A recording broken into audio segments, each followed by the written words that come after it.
ನಮಸ್ಕಾರ. ಕನ್ನಡದ ವಾಹಿನಿ ವಿಸ್ಮಯವಾಣಿ ಯೂಟ್ಯೂಬ್ ಚಾನೆಲ್ಗೆ ತಮ್ಮೆಲ್ಲರಿಗೂ ಸ್ವಾಗತ. ವರದಿ ಓದುತ್ತಿರುವುದು ವಿದುಷಿ ಸ್ವಾತಿ ಪಿ ಭರದ್ವಾಜ್.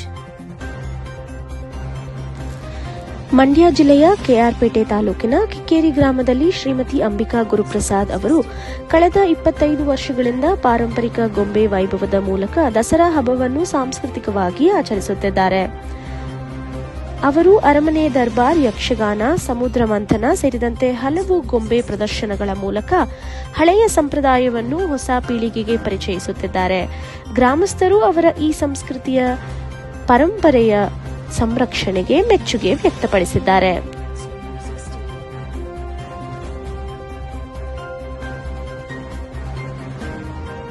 ಶರನ್ನವರಾತ್ರಿ ಪ್ರಯುಕ್ತ ಶ್ರೀಮತಿ ಸುಧಾ ನಾರಾಯಣ ಮೂರ್ತಿ ಹಾಗೂ ಶ್ರೀ ನಾರಾಯಣ ಮೂರ್ತಿ ದಂಪತಿಗಳು ಶ್ರೀ ರಾಘವೇಂದ್ರ ಸ್ವಾಮಿಗಳ ದರ್ಶನ ಪಡೆದರು. ಅವರು ಲೋಕ ಕಲ್ಯಾಣಕ್ಕಾಗಿ ಸಂಕಲ್ಪ ಮಾಡಿ ದೀಪ ಪ್ರಜ್ವಲನೆ ಮತ್ತು ಮಹಾಮಂಗಳಾರತಿ ಸ್ವೀಕರಿಸಿದರು. ಈ ಸಂದರ್ಭದಲ್ಲಿ ಬೆಂಗಳೂರಿನ ಜಯನಗರ ಮಠದ ವ್ಯವಸ್ಥಾಪಕರು ಹಾಗೂ ಪುರೋಹಿತರು ಶೇಷವಸ್ತ್ರ, ಫಲಮಂತ್ರಾಕ್ಷತೆ ನೀಡಿ ಆಶೀರ್ವದಿಸಿದರು. ಕೆಆರ್ಪೇಟೆ ಟಿಎಪಿಸಿಎಂಎಸ್ ನಿರ್ದೇಶಕಿ ಶ್ರೀಮತಿ ಜ್ಯೋತಿ ದೇವರಾಜು ಅವರು ಶಾಸಕ ಎಚ್ಟಿ ಮಂಜೂರ್ ಅವರಿಗೆ ಗೌರವ ಸಮರ್ಪಣೆ ನೆರವೇರಿಸಿದರು. ಟಿಎಪಿಸಿಎಂಎಸ್ ನಿರ್ದೇಶಕರ ಚುನಾವಣೆಯಲ್ಲಿ ಭರ್ಜರಿ ಗೆಲುವು ಸಾಧಿಸಿದ ಹಿನ್ನೆಲೆಯಲ್ಲಿ ಈ ಸನ್ಮಾನ ಕಾರ್ಯಕ್ರಮ ನಡೆಯಿತು. ಗ್ರಾಮಸ್ಥರು ಹಾಗೂ ಪಕ್ಷದ ಕಾರ್ಯಕರ್ತರು ಭಾಗವಹಿಸಿ ಅಭಿನಂದನೆ ಸಲ್ಲಿಸಿದರು. ಉಡುಪಿಯ ಬ್ರಹ್ಮಾವರ ತಾಲೂಕಿನ ಸಿರಿಯರ್ ಗ್ರಾಮದಲ್ಲಿ ಜಾತಿ ಗಣತಿ ವೇಳೆ ಶಿಕ್ಷಕಿಯೊಬ್ಬರು ಬೌದ್ಧ ಮಹಿಳೆಯ ಅನುಮತಿ ಇಲ್ಲದೆ ಧರ್ಮದ ಕಾಲಂನಲ್ಲಿ ಹಿಂದೂ ಎಂದು ಬರೆದ ಘಟನೆ ಬೆಳಕಿಗೆ ಬಂದಿದೆ. ಮಹಿಳೆ ವಿರೋಧ ವ್ಯಕ್ತಪಡಿಸಿದಾಗ ಅವರ ಮೇಲೆ ದಬ್ಬಾಳಿಕೆ ನಡೆಸಿದ ಆರೋಪ ಕೇಳಿಬಂದಿದೆ. ವ್ಯಕ್ತಿಯು ಹೇಳಿದ ಧರ್ಮವನ್ನೇ ಗಣತಿಯಲ್ಲಿ ನಮೂದಿಸಬೇಕು, ಅದನ್ನು ಬದಲಾಯಿಸುವುದು ಕಾನೂನು ಬಾಹಿರ ಎಂದು ಸ್ಥಳೀಯರು ಹೇಳಿದ್ದಾರೆ. ಈ ಸಂಬಂಧ ಶಿಕ್ಷಕಿಯ ವಿರುದ್ಧ ಕಾನೂನು ಕ್ರಮ ಕೈಗೊಳ್ಳುವಂತೆ ಆಗ್ರಹ ವ್ಯಕ್ತವಾಗಿದೆ. ಕರ್ನಾಟಕ ವಿಧಾನಸಭಾ ಸಭಾಪತಿ ಶ್ರೀ ಯುಟಿ ಖಾದರ್ ಅವರಿಗೆ ಬೆಂಗಳೂರು ವಿಶ್ವವಿದ್ಯಾಲಯದಿಂದ ಗೌರವ ಡಾಕ್ಟರೇಟ್ ಪ್ರದಾನ ಮಾಡಲಾಗಿದೆ. ಮಾಜಿ ಶಾಸಕ ದಿವಂಗತ ಯುಟಿ ಫರೀದ್ ಅವರ ಪುತ್ರರಾದ ಖಾದರ್ ಅವರು 5 ಬಾರಿ ಶಾಸಕರಾಗಿ ಸೇವೆ ಸಲ್ಲಿಸಿ ರಾಜ್ಯ ಸರ್ಕಾರದಲ್ಲಿ ಹಲವು ಇಲಾಖೆಗಳ ಸಚಿವರಾಗಿ ಹಾಗೂ ವಿರೋಧ ಪಕ್ಷದ ಉಪನಾಯಕನಾಗಿ ಕಾರ್ಯನಿರ್ವಹಿಸಿದ್ದಾರೆ. ದಕ್ಷಿಣ ಕನ್ನಡದ ಜನಪ್ರಿಯ ನಾಯಕನಾದ ಅವರು ಜಾತ್ಯತೀತ ಚಿಂತನೆ ಮತ್ತು ಜನಸೇವೆಯಿಂದ ಹೆಸರಾದ ರಾಜಕಾರಣಿಯಾಗಿದ್ದಾರೆ. ಸಾಮಾಜಿಕ, ಶೈಕ್ಷಣಿಕ ಹಾಗೂ ಗಣತಿಯ ಕುರಿತು ಶ್ರೀ ವಿನಯ್ ಕುಮಾರ್ ಅವರು ಅತ್ಯಂತ ಸ್ಪಷ್ಟವಾಗಿ ಹಾಗೂ ಒಳನೋಟದೊಂದಿಗೆ ವಿವರಣೆ ನೀಡಿದ್ದಾರೆ. ಅವರು ಗಣತಿಯ ಮಹತ್ವ, ಸಮಾಜದ ವಿವಿಧ ವರ್ಗಗಳ ಪ್ರತಿನಿಧಿತ್ವ ಮತ್ತು ಶಿಕ್ಷಣದ ಪ್ರಭಾವ ಕುರಿತು ಜನಜಾಗೃತಿ ಮೂಡಿಸುವ ರೀತಿಯಲ್ಲಿ ಮಾತನಾಡಿದ್ದಾರೆ. ಬಿಡುವು ಮಾಡಿಕೊಂಡು ಅವರ ಮಾತುಗಳನ್ನು ಕೇಳುವುದು ನಿಜಕ್ಕೂ ಉಪಯುಕ್ತ. ಸಮಾಜದ ಒಳಿತಿಗೆ ದಾರಿದೀಪವಾಗುವಂತಹ ಚಿಂತನೆಗಳು ಅದರಲ್ಲಿ ಅಡಕವಾಗಿದೆ. ಚನ್ನಗಿರಿ ತಾಲೂಕಿನ ತಾವರೆಕೆರೆ ನಾಡ ಕಚೇರಿಯಲ್ಲಿ ಮೂಲಭೂತ ಸೌಕರ್ಯಗಳ ಕೊರತೆಯಿಂದಾಗಿ ಕಚೇರಿ ಕಾರ್ಯಗಳು ಅಸ್ತವ್ಯಸ್ತವಾಗಿದೆ. ಕಳೆದ 2-3 ವರ್ಷಗಳಿಂದ ಯುಪಿಎಸ್ ಹಾಳಾಗಿರುವುದರಿಂದ ವಿದ್ಯುತ್ ವ್ಯತ್ಯಯದ ಸಮಯದಲ್ಲಿ ಕಂಪ್ಯೂಟರ್ ಕಾರ್ಯಗಳು ಸಂಪೂರ್ಣ ನಿಂತು ಹೋಗುತ್ತಿದ್ದು, ದಾಖಲೆ ಹಾಗೂ ಪ್ರಮಾಣ ಪತ್ರ ಸೇವೆಗಾಗಿ ಬರುವ ಸಾರ್ವಜನಿಕರು ಭಾರೀ ತೊಂದರೆ ಅನುಭವಿಸುತ್ತಿದ್ದಾರೆ. ಅಧಿಕಾರಿಗಳ ಅಲಭ್ಯತೆ ಹಾಗೂ ತಾಂತ್ರಿಕ ದೋಷಗಳಿಂದ ನಾಗರಿಕರು ಅಸಹನೆಯಿಂದ ಹಿಂದಿರುಗುವ ಪರಿಸ್ಥಿತಿ ಉಂಟಾಗಿದೆ. ಸ್ಥಳೀಯರು ಈ ಕುರಿತು ಆಕ್ರೋಶ ವ್ಯಕ್ತಪಡಿಸಿ ಶಾಸಕರು ಮತ್ತು ತಾಲೂಕು ಆಡಳಿತಾಧಿಕಾರಿಗಳು ತಕ್ಷಣ ಕ್ರಮ ಕೈಗೊಂಡು ಕಚೇರಿಗೆ ಅಗತ್ಯ ಮೂಲಭೂತ ಸೌಕರ್ಯಗಳನ್ನು ಒದಗಿಸಬೇಕೆಂದು ಮನವಿ ಮಾಡಿದ್ದಾರೆ. ತಾಲೂಕು ಕಚೇರಿಗಳಲ್ಲಿ ಹಿರಿಯ ನಾಗರಿಕರಿಗೆ ಪಿಂಚಣಿ ಸೌಲಭ್ಯ ಪಡೆಯಲು ಸಹಾಯ ಮಾಡಿ, ಇದು ನಮ್ಮೆಲ್ಲರ ಸಾಮಾಜಿಕ ಜವಾಬ್ದಾರಿ ಎಂದು ಕರ್ನಾಟಕ ರಾಜ್ಯ ಮಹಿಳಾ ಆಯೋಗದ ಅಧ್ಯಕ್ಷೆ ಡಾಕ್ಟರ್ ನಾಗಲಕ್ಷ್ಮಿ ಚೌಧರಿ ಅವರು ಹಿರಿಯ ನಾಗರಿಕರ ಹಿತಕ್ಕಾಗಿ ಎಲ್ಲರೂ ಮುಂದಾಗಬೇಕು ಎಂದು ಕರೆ ನೀಡಿದ್ದಾರೆ. ನಿಮ್ಮ ಊರಿನ ಹಿರಿಯರಿಗೆ ಪಿಂಚಣಿ ಮಾಡಿಸಿಕೊಡಿ, ಅವರ ಜೀವನದಲ್ಲಿ ಸ್ವಲ್ಪ ಸಂತೋಷ ತರೋಣ ಎಂದು ಮನವಿ ಮಾಡಿದ್ದಾರೆ. ದಾವಣಗೆರೆ ಜಿಲ್ಲೆಯ ಹೊನ್ನಾಳಿ ಪಟ್ಟಣದಲ್ಲಿ ಕುರಿ ಮತ್ತು ಉಣ್ಣೆ ಉತ್ಪಾದಕರ ಸಹಕಾರ ಸಂಘದ 3ನೇ ವಾರ್ಷಿಕ ಮಹಾಸಭೆ ಭವ್ಯವಾಗಿ ನೆರವೇರಿತು. ಸಂಘದ ಅಧ್ಯಕ್ಷ ಹಾಗೂ ಮಾಜಿ ಸೈನಿಕ ವಾಸಪ್ಪ ಅವರ ಉದ್ಘಾಟನೆಯೊಂದಿಗೆ ಸಭೆ ಆರಂಭಗೊಂಡು ಸಂಘದ ಅಭಿವೃದ್ಧಿ ಮತ್ತು ಮುಂದಿನ ಸಾಲಿನ ಉಳಿತಾಯ ಬಜೆಟ್ ಕುರಿತು ಚರ್ಚಿಸಲಾಯಿತು.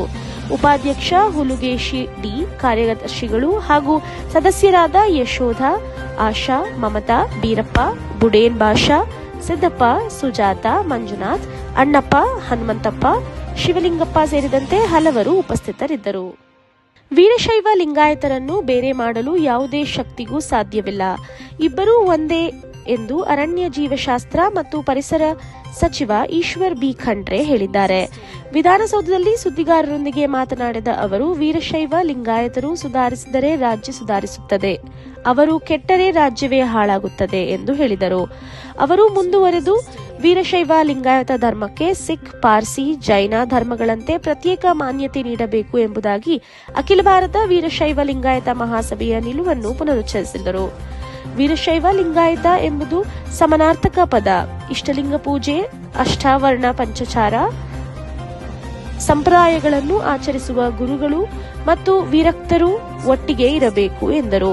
ಮುಖ್ಯಮಂತ್ರಿ ಸಿದ್ದರಾಮಯ್ಯ ಅವರು ಬಸವ, ಬುದ್ಧ, ಅಂಬೇಡ್ಕರ್ ತತ್ವಗಳನ್ನು ಪಾಲಿಸುತ್ತಿದ್ದು, ಸಮಾಜದ ಕಟ್ಟಕಡೆಯ ವರ್ಗಕ್ಕೂ ಸಾಮಾಜಿಕ ನ್ಯಾಯ ಕೊಡಿಸಲು ಶ್ರಮಿಸುತ್ತಿದ್ದಾರೆ ಎಂದು ಖಂಡ್ರೆ ಹೇಳಿದರು. ಹಿರೀಕಳಲೆ ಹಾಲು ಉತ್ಪಾದಕರ ಸಹಕಾರ ಸಂಘದ ನೂತನ ನಿರ್ದೇಶಕರು ಅವಿರೋಧವಾಗಿ ಆಯ್ಕೆಯಾಗಿದ್ದು, ಮನ್ಮೂಲ್ ನಿರ್ದೇಶಕ ಡಾಲು ರವಿ ಅವರಿಂದ ಸನ್ಮಾನಿಸಲ್ಪಟ್ಟರು. ಈ ಸಂದರ್ಭದಲ್ಲಿ ಅವರು ರಾಜಕಾರಣ ಬದಿಗೊತ್ತಿ ಸಂಘದ ಹಿತದೃಷ್ಟಿಯಿಂದ ಕೆಲಸ ಮಾಡುವಂತೆ ನಿರ್ದೇಶಕರಿಗೆ ಸಲಹೆ ನೀಡಿದರು. ಗುಣಮಟ್ಟದ ಹಾಲು ಪೂರೈಸಿ ಸಂಘದ ಆರ್ಥಿಕ ಪ್ರಗತಿಗೆ ಸಹಕರಿಸಬೇಕು ಎಂದು ಹೇಳಿದರು. ಅಕ್ಟೋಬರ್ 5ರಂದು ನಡೆದ ಯುವ ಪರಿವರ್ತನಾ ಯಾತ್ರೆಯಲ್ಲಿ ಯುವ ನಾಯಕ ಯಲ್ಲಪ್ಪ ಹೆಗಡೆ ಅವರು ದಲಿತ, ರೈತ ಹಾಗೂ ಕನ್ನಡ ಪರ ಸಂಘಟನೆಗಳನ್ನು ಉದ್ದೇಶಿಸಿ ಭಾವನಾತ್ಮಕವಾಗಿ ಮಾತನಾಡಿದರು. 2011ರಿಂದ ತಮ್ಮ ವಿದ್ಯಾರ್ಥಿ ಜೀವನದಿಂದಲೇ ಪ್ರಾರಂಭವಾದ ಹೋರಾಟದ ಪಯಣವನ್ನು ನೆನಪಿಸಿಕೊಂಡರು. ಸಮಾಜ ಪರಿವರ್ತನೆಗೆ ಯುವಕರ ಪಾತ್ರ ಅತ್ಯಂತ ಮಹತ್ವವಾಗಿದೆ ಎಂದು ಒತ್ತಿ ಹೇಳಿದರು. ಶಿವಮೊಗ್ಗ ಜಿಲ್ಲಾಧಿಕಾರಿ ಗುರುದತ್ತ ಹೆಗಡೆ ಅವರು ಪತ್ರಿಕಾಗೋಷ್ಠಿಯಲ್ಲಿ ಮಾತನಾಡಿ, ಸಮೀಕ್ಷಾ ಕಾರ್ಯದಲ್ಲಿ ಸೋಮಾರಿತನ ತೋರಿಸುವ ಅಧಿಕಾರಿಗಳ ವಿರುದ್ಧ ಕಟ್ಟುನಿಟ್ಟಿನ ಕ್ರಮ ಕೈಗೊಳ್ಳಲಾಗುವುದು ಎಂದು ಎಚ್ಚರಿಸಿದರು. ಅವರು ಸಮೀಕ್ಷೆಯನ್ನು ನಿಖರವಾಗಿ ಹಾಗೂ ಸಮಯಕ್ಕೆ ಪೂರ್ಣಗೊಳಿಸುವಂತೆ ಅಧಿಕಾರಿಗಳಿಗೆ ಸೂಚನೆ ನೀಡಿದರು. ಸಾರ್ವಜನಿಕ ಹಿತಕ್ಕಾಗಿ ಪ್ರಾಮಾಣಿಕವಾಗಿ ಕೆಲಸ ಮಾಡುವುದೇ ಎಲ್ಲರ ಕರ್ತವ್ಯ ಎಂದು ಡಿಸಿ ಗುರುದತ್ ಹೆಗಡೆ ಹೇಳಿದರು. ಕಲಬುರಗಿ ನಗರದ ಆರಾಧ್ಯ ದೈವ ಹಾಗೂ ಮಹಾದಾಸೋಹಿ ಶ್ರೀ ಶರಣ ಬಸವೇಶ್ವರ ಬ್ರಾಹ್ಮಿ ಮೂರ್ತಿಯ ಪೂಜಾ ಅಲಂಕಾರ ಮತ್ತು ಮಹಾಮಂಗಳಾರತಿ ಇಂದು ಬೆಳಗ್ಗೆ 5:12ಕ್ಕೆ ಭಕ್ತಿಭಾವದಿಂದ ನೆರವೇರಿತು. ಸಮಸ್ತ ನಾಡಿನ ಭಕ್ತರು ದರ್ಶನ ಪಡೆದು ಪುನರಿತರಾದರು. ಶ್ರೀ ಕ್ಷೇತ್ರ ಧರ್ಮಸ್ಥಳ ಗ್ರಾಮಾಭಿವೃದ್ಧಿ ಯೋಜನೆ ಬಿಸಿ ಟ್ರಸ್ಟ್ ಹರಿಹರ ವತಿಯಿಂದ ಮಹಾತ್ಮ ಗಾಂಧಿ ಜಯಂತಿ ಪ್ರಯುಕ್ತ ಪಾನಮುಕ್ತರಿಗೆ ಅಭಿನಂದನೆ ಹಾಗೂ ದುಶ್ಚಟದ ವಿರುದ್ಧ ಜನಜಾಗೃತಿ ಜಾಥಾ ಕಾರ್ಯಕ್ರಮ ಆಯೋಜಿಸಲಾಯಿತು. ಈ ಕಾರ್ಯಕ್ರಮವನ್ನು ಶಾಸಕರಾದ ಶ್ರೀ ಬಿಪಿ ಹರೀಶ್ ಉದ್ಘಾಟಿಸಿ ಸಮಾಜದಲ್ಲಿ ದುಶ್ಚಟದ ವಿರುದ್ಧ ಜಾಗೃತಿ ಮೂಡಿಸಿದರು. ಕಾರ್ಯಕ್ರಮದಲ್ಲಿ ಶ್ರೀ ಪ್ರಭುಲಿಂಗ ಸ್ವಾಮೀಜಿ, ಶ್ರೀ ಸಿದ್ದಾಶ್ರಮ ಹರಿಹರೇಶ್ವರ ನಗರ ಅವರ ದಿವ್ಯ ಸಾನ್ನಿಧ್ಯ ಇತ್ತು. ವೈ ಕೃಷ್ಣಮೂರ್ತಿ, ಎನ್ಜಿ ನಾಗನಗೌಡ್ರು, ಶಾಂಭವಿ ನಾಗರಾಜ್, ಪದ್ಮರಾಜ್ ಜೈನ್, ಜಿ ಮಂಜುನಾಥ್ ಪಾಟೀಲ್ ಸೇರಿದಂತೆ ಅನೇಕ ಗಣ್ಯರು ಉಪಸ್ಥಿತರಿದ್ದರು. ದೊಡ್ಡ ತೆಕ್ಕಳ್ಳಿ ಗ್ರಾಮ ಪಂಚಾಯಿತಿ ವ್ಯಾಪ್ತಿಯ ಆನೆಮಡುಗು ಗ್ರಾಮದಲ್ಲಿ ಕೃಷಿ ವಿಶ್ವವಿದ್ಯಾಲಯ ಬೆಂಗಳೂರು ವತಿಯಿಂದ ಆಯೋಜಿಸಲಾದ ಗ್ರಾಮೀಣ ಕೃಷಿಕರ ಕಾರ್ಯಾನುಭವ ಕಾರ್ಯಕ್ರಮದಲ್ಲಿ ಶಿಡ್ಲಘಟ್ಟ ಕ್ಷೇತ್ರದ ಕಾಂಗ್ರೆಸ್ ಮುಖಂಡ ಅಂಜನಪ್ಪ ಪುಟ್ಟು ಭಾಗಿಯಾದರು. ಈ ಕಾರ್ಯಕ್ರಮವನ್ನು ಕೃಷಿ, ತೋಟಗಾರಿಕೆ, ರೇಷ್ಮೆ, ಅರಣ್ಯ, ಪಶುಸಂಗೋಪನೆ ಮತ್ತು ಮೀನುಗಾರಿಕೆ ಇಲಾಖೆಗಳ ಸಂಯುಕ್ತ ಆಶ್ರಯದಲ್ಲಿ ನಡೆಸಲಾಯಿತು. ಅಂತಿಮ ವರ್ಷದ ಬಿಎಸ್ಸಿ ವಿದ್ಯಾರ್ಥಿಗಳು ಕೃಷಿ ನವೋದ್ಯಾನ ಕಾರ್ಯಕ್ರಮದಲ್ಲಿ ಪಾಲ್ಗೊಂಡಿದ್ದು, ಗ್ರಾಮಸ್ಥರಾದ ಶಿವಣ್ಣ, ಹರೀಶ್, ಗಂಗರೆಡ್ಡಿ, ಆನಂದ್ ಹಾಗೂ ಮಾಜಿ ಶಾಸಕ ರಾಜಣ್ಣ ಉಪಸ್ಥಿತರಿದ್ದರು. ಆಂಧ್ರಪ್ರದೇಶದ ಜವಳಿ ಸಚಿವೆ ಶ್ರೀಮತಿ ಸವಿತಾ ಮೇಡಂ ಹಾಗೂ ಕರ್ನಾಟಕದ ಹಿರಿಯ ನಾಯಕ ಎಚ್ಎಂ ರೇವಣ್ಣ ಸಾಹೇಬರು ಇಂದು ತಿರುಪತಿ ಶ್ರೀ ವೆಂಕಟೇಶ್ವರ ಸ್ವಾಮಿ ದೇವಾಲಯದ ದರ್ಶನಕ್ಕಾಗಿ ತೆರಳಿದರು. ಈ ಸಂದರ್ಭದಲ್ಲಿ ಇಬ್ಬರೂ ನಾಯಕರು ಭಕ್ತಿಭಾವದಿಂದ ಪೂಜೆ ಸಲ್ಲಿಸಿ ದೇಶ ರಾಜ್ಯದ ಶಾಂತಿ, ಸುಖ ಹಾಗೂ ಸಮೃದ್ಧಿಗಾಗಿ ಪ್ರಾರ್ಥನೆ ಮಾಡಿದರು. ದೇಶದ ಕೆಲವು ರಾಜ್ಯಗಳಲ್ಲಿ ಸಂಭವಿಸಿದ ಕಾಫ್ ಸಿರಪ್ ದುರಂತದ ಹಿನ್ನೆಲೆ ರಾಜ್ಯದಲ್ಲಿ ಕಟ್ಟೆಚ್ಚರ ವಹಿಸಲಾಗಿದೆ ಎಂದು ಆರೋಗ್ಯ ಸಚಿವ ದಿನೇಶ್ ಗುಂಡೂರಾವ್ ತಿಳಿಸಿದ್ದಾರೆ. ಚನ್ನರಾಯಪಟ್ಟಣದಲ್ಲಿ ಮಾತನಾಡಿದ ಅವರು, ಕಳಪೆ ಕಾಫ್ ಸಿರಪ್ಗಳು ಕರ್ನಾಟಕದಲ್ಲಿ ಸರಬರಾಜಾಗಿಲ್ಲ. ಮುನ್ನೆಚ್ಚರಿಕೆ ಕ್ರಮವಾಗಿ ಎಲ್ಲಾ ಕಂಪನಿಗಳ ಸಿರಪ್ ಮಾದರಿಗಳನ್ನು ಸಂಗ್ರಹಿಸಿ ತಪಾಸಣೆ ಮಾಡಲಾಗುತ್ತಿದೆ ಎಂದು ಹೇಳಿದರು. ಆರೋಗ್ಯ ಇಲಾಖೆ ಈಗಾಗಲೇ ಪೋಷಕರಿಗೆ ಮಾರ್ಗಸೂಚಿ ನೀಡಿದ್ದು, 5 ವರ್ಷದೊಳಗಿನ ಮಕ್ಕಳಿಗೆ ಸಿರಪ್ ಕೊಡುವಾಗ ಎಚ್ಚರಿಕೆ ವಹಿಸಬೇಕು ಎಂದು ಸಲಹೆ ನೀಡಿದ್ದಾರೆ.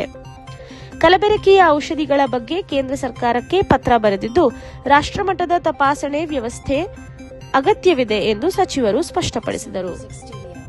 ಗೃಹ ಸಚಿವ ಡಾಕ್ಟರ್ ಜಿ ಪರಮೇಶ್ವರ್ ಅವರು ಸದಾಶಿವನಗರದ ತಮ್ಮ ನಿವಾಸದ ಬಳಿ ಮಾಧ್ಯಮದವರೊಂದಿಗೆ ಮಾತನಾಡಿ, ರಾಜ್ಯದ ಕಾನೂನು ಸುವ್ಯವಸ್ಥೆ, ಪೊಲೀಸ್ ಇಲಾಖೆಯ ಕಾರ್ಯವೈಖರಿ ಹಾಗೂ ಸಾರ್ವಜನಿಕ ಸುರಕ್ಷತೆಯ ಕುರಿತು ಮಹತ್ವದ ವಿಚಾರಗಳನ್ನು ಹಂಚಿಕೊಂಡರು. ಸಮಾಜದಲ್ಲಿ ಶಾಂತಿ ಮತ್ತು ಸೌಹಾರ್ದ ಕಾಪಾಡುವುದು ಸರ್ಕಾರದ ಪ್ರಥಮ ಆದ್ಯತೆ ಎಂದು ತಿಳಿಸಿದರು. ಜನರ ಭದ್ರತೆಗೆ ರಾಜ್ಯ ಸರ್ಕಾರ ಎಲ್ಲ ಅಗತ್ಯ ಕ್ರಮಗಳನ್ನು ಕೈಗೊಂಡಿದೆ ಎಂದು ಗೃಹ ಸಚಿವರು ಸ್ಪಷ್ಟಪಡಿಸಿದರು. ಕುಕ್ಕುವಾಡದ ದಾವಣಗೆರೆ ಸಕ್ಕರೆ ಕಾರ್ಖಾನೆಯಲ್ಲಿ ತ್ವರಿತವಾಗಿ ಕಬ್ಬು ನುರಿಸುವಿಕೆಗೆ ರಾಜ್ಯ ಸರ್ಕಾರ ಅನುಮತಿ ನೀಡಬೇಕು ಎಂದು ಸಕ್ಕರೆ ಕಾರ್ಖಾನೆ ಕಬ್ಬು ಬೆಳೆಗಾರರ ಸಂಘದ ಅಧ್ಯಕ್ಷ ತೇಜಸ್ವಿ ಪಟೇಲ್ ಆಗ್ರಹಿಸಿದ್ದಾರೆ. ಶನಿವಾರ ನಡೆದ ಸುದ್ದಿಗೋಷ್ಠಿಯಲ್ಲಿ ಅವರು ಅನುಮತಿ ನೀಡದಿದ್ದರೆ ಕಾರ್ಖಾನೆ ಎದುರು ಕಟಾವು ಮಾಡಿದ ಕಬ್ಬನ್ನು ಸುರಿದು ಪ್ರತಿಭಟನೆ ನಡೆಸಲಾಗುವುದು ಎಂದು ಎಚ್ಚರಿಸಿದರು. ದಕ್ಷಿಣ ಕರ್ನಾಟಕದ ಕಾರ್ಖಾನೆಗಳು ಜುಲೈಯಿಂದಲೇ ಕಾರ್ಯಾರಂಭ ಮಾಡಿರುವಾಗ ದಾವಣಗೆರೆಯನ್ನು ಉತ್ತರ ಕರ್ನಾಟಕ ವ್ಯಾಪ್ತಿಗೆ ಸೇರಿಸುವುದರ ಅನ್ಯಾಯಕರ ಎಂದು ಹೇಳಿದರು. ತಡವಾದರೆ ಕಬ್ಬು ಬೆಂಡಾಗುವ ಭೀತಿ, ಕೂಲಿ ಕಾರ್ಮಿಕರ ಕೊರತೆ ಮತ್ತು ಇಳುವರಿ ಇಳಿಕೆಯಿಂದ ರೈತರಿಗೆ ಭಾರೀ ನಷ್ಟವಾಗಲಿದೆ ಎಂದು ಸರ್ಕಾರದ ಗಮನ ಸೆಳೆದರು. ಹೊನ್ನಾಳಿ ಪಟ್ಟಣದ ಹೊರವಲಯದ ತುಂಗಭದ್ರಾ ನದಿಯಲ್ಲಿ ತೆಪ್ಪ ಮುಗುಚಿ ಇಬ್ಬರು ದುರಂತವಾಗಿ ಮೃತಪಟ್ಟಿದ್ದಾರೆ. ಮೃತರನ್ನು ಹೊನ್ನಾಳಿಯ ತಿಪ್ಪೇಶ್ ಮತ್ತು ಮುಕ್ತಿಯಾರ್ ಎಂದು ಗುರುತಿಸಲಾಗಿದೆ. ಮರಳು ತುಂಬಲು ನದಿಗೆ ಇಳಿದ ವೇಳೆ ತೆಪ್ಪ ಕಲ್ಲಿಗೆ ಬಡಿದು ಮುಗುಚಿದ್ದು ನೀರಿನ ಸುಳಿಗೆ ಸಿಕ್ಕಿ ಈ ದುರಂತ ಸಂಭವಿಸಿದೆ. ಇನ್ನಿಬ್ಬರು ಶಾಹಿಲ್ ಹಾಗೂ ಸಿದ್ದಪ್ಪ ಬದುಕುಳಿದು ಆಸ್ಪತ್ರೆಗೆ ದಾಖಲಾಗಿಸಲಾಗಿದೆ. ಘಟನೆ ಹೊನ್ನಾಳಿ ಪೊಲೀಸ್ ಠಾಣಾ ವ್ಯಾಪ್ತಿಯಲ್ಲಿ ನಡೆದಿದೆ. ಇದು ಇಂದಿನ ವಿಶೇಷ. ನಿರಂತರ ಸುದ್ದಿಗಾಗಿ ನೋಡ್ತಾ ಇರಿ ವಿಸ್ಮಯವಾಣಿ. ಇದು ಕನ್ನಡಿಗರ ಧ್ವನಿ. ವರದಿ ಓದಿದವರು ವಿದುಷಿ ಸ್ವಾತಿ ಪಿ ಭರದ್ವಾಜ್.